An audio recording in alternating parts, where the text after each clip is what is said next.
I saw little trees like this at Home Depot for almost $50, and I did not want to spend that much money. So I knew I could make it myself, and I did. I went to the dollar store, started with these two buckets, and I got myself some ribbon. This was like a burlap and it had a lace in the middle, which was super cute. I'm typically not a big dollar store fan because I have a ribbon shop, but I went with it anyway. I put some weights in so that way the wind will not blow them away. And I stuffed some craft paper on top just to fill them up with some foam floral blocks, also from the dollar store, and continued to fill it up. I really wanted some stakes to try and make my tree, but I didn't have any. So I did find these popsicle sticks that I just glued together. My buckets were about 10 inches deep, so I did make sure that I did my sticks at about 20 inches so that I could really get them into the floral block so I didn't have to worry about them moving too much, and I did glue them at the top. Now here's where I guess it wasn't really $10 to make two of them because I did have this 9-foot garland at home that I used last year. It's just been sitting around. I didn't know what to do with it this year, so I wrapped it around these sticks and I chopped it up, and then I glued the top part on.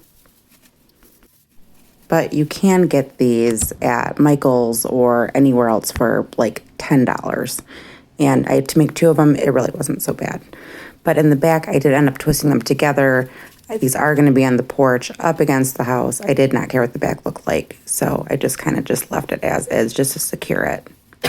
I did get these little frosted pine cones and this little bell and some ornaments that I wanted to throw in there just because it kind of reminded me of the ones that I saw at Home Depot.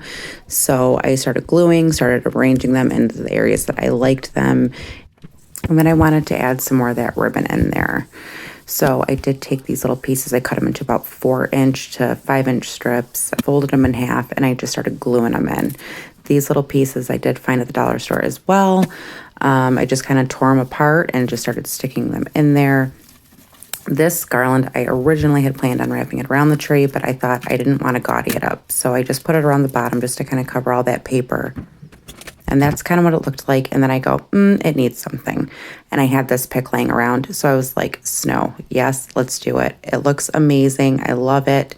$10 with some leftover materials at home. If I bought everything from scratch, I would say I would have spent about $15, $20 to make both.